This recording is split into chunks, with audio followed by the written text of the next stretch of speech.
My own brothers died tragically as well, truth be told.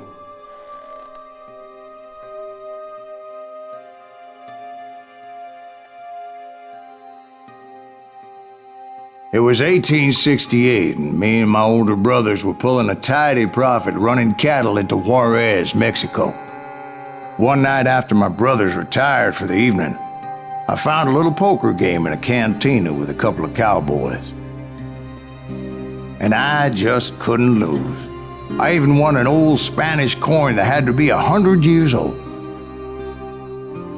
Well, I was mighty pleased with myself the next morning as my brothers and I rode for Texas.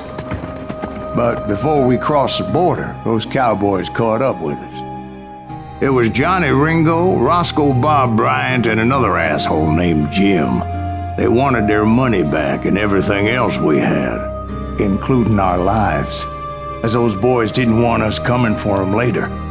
Bob put that old Spanish coin in my mouth and said, "I won't have it said that I left you with nothing, boy." Well, those horses bolted, and there we hung as those bastards rode away. The branch finally snapped under the weight of the three of us, but being my older brothers were bigger and heavier, they were already dead. And right then I swore to myself that I would avenge them. Ringo you know about. But Bob eluded me, until I heard he was riding with the Wild Bunch.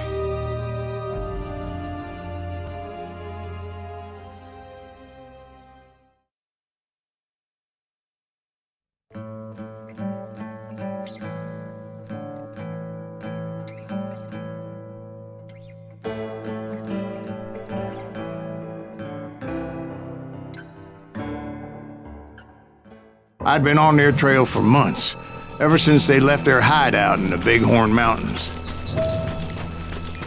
Led by Butch Cassidy, they were a loose association of outlaws who robbed banks and trains from Colorado to Montana. Among them was the Sundance Kid, and that murderous hombre I was tracking, Roscoe Bob Bryant. Were you a part of that giant Pinkerton posse after the Wild Bunch? No, boy. A circus like that would have slowed me down. Besides, I wanted Bryant all to myself. I'd heard about a large shipment of gold being transported to Wilcox, Wyoming on the Overland Flyer. They blew the bridge with the intention of forcing the train to stop. Well, I assumed the Wild Bunch was likely in the still intact part of the train high above. I was determined to make that sumbitch Bob pay for what he did to my brothers.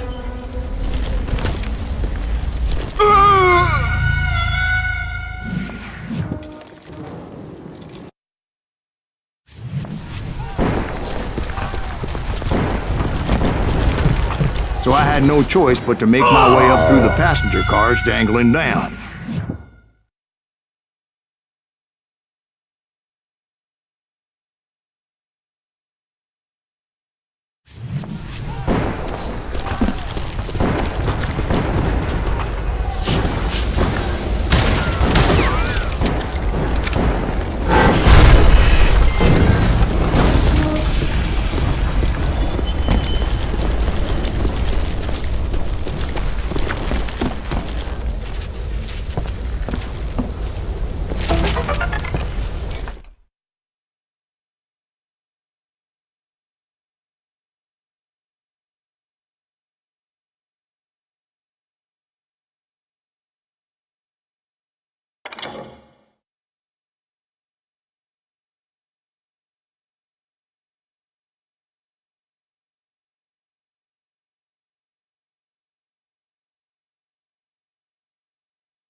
I found the device they used to blow the tracks, so I knew I was headed in the right direction.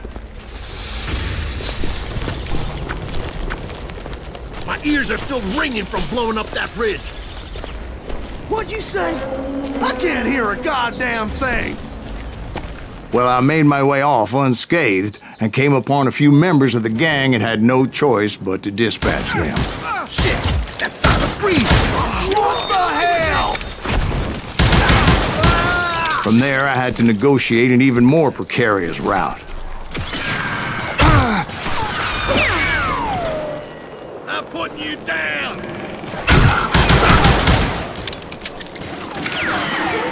First, I would need to get my ass out of there.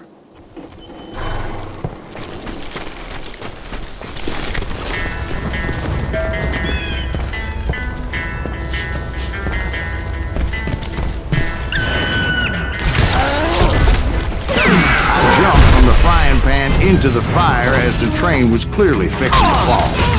I had found the gang, but in order to find old Bob, I needed to fight my way forward past a whole passel of desperados. Outside, inside, any way I could, I made my way towards my prey. You hear me?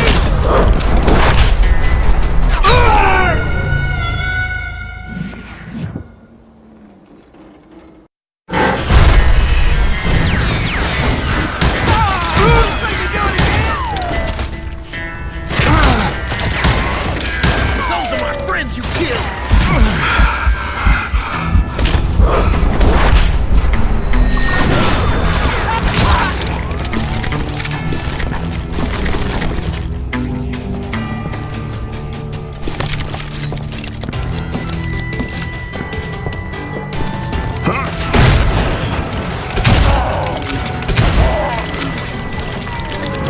Okay, now you're really... Well, what about the passengers? It was mostly a freight train, as I recall. There were no passengers aboard that day.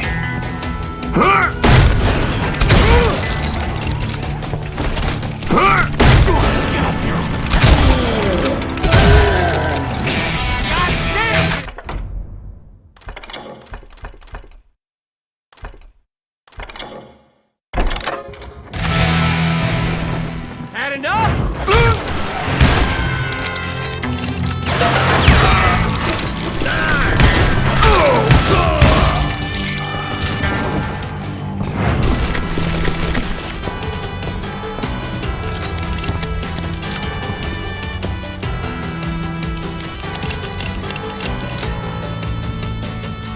As I mentioned before, I am not fond of heights. But I was too busy dodging bullets to worry about falling to my death. Odds were I was likely to die that day anyway. So I was determined to take down as many of those bastards as I could. At times it was like shooting ducks in a shooting gallery. The only difference is these damn ducks shot back.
I kept hoping the law would show up and give me a hand. You mean like that giant Pinkerton posse that I read about? Did they come riding in, guns a-blazing to help?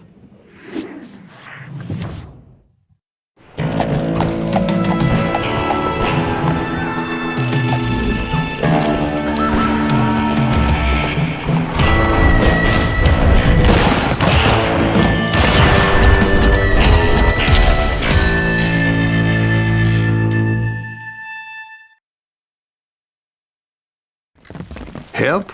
From the Pinkertons? No, son.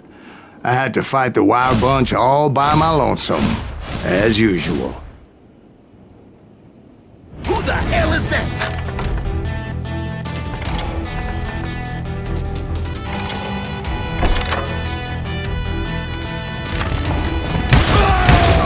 He's out of here! Take cover! Retreat! Retreat!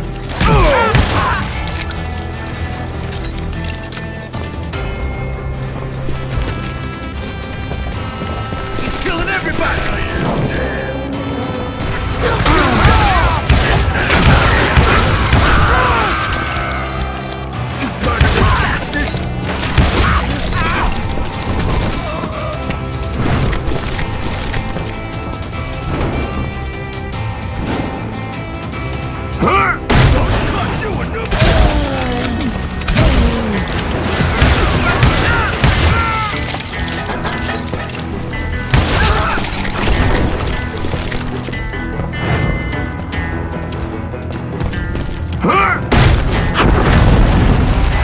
My guess is those dime novels didn't portray this as it happened, did they? Who the hell are you? Only a few stragglers were left. I had to cut them down pronto if I was going to stay on old Bob's trail.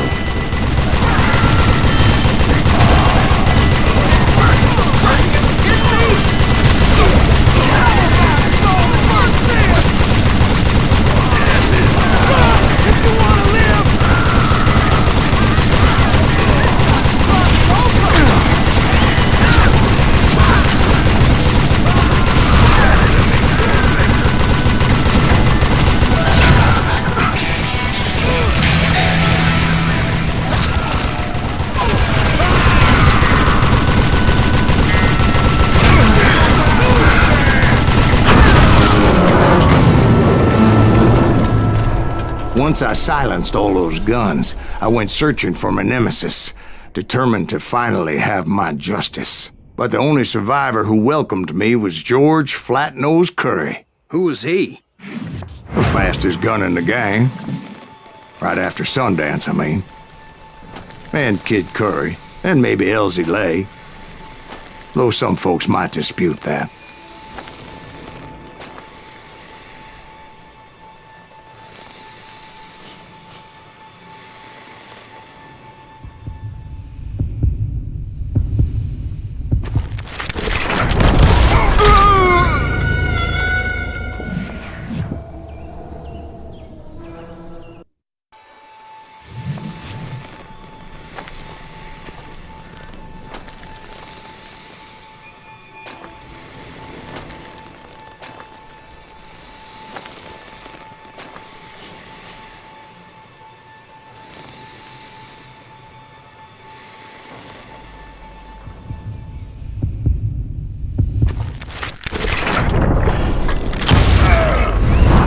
On that very same day, Butch Cassidy and the Sundance Kid decided to leave the Wild Bunch behind and decamped for South America.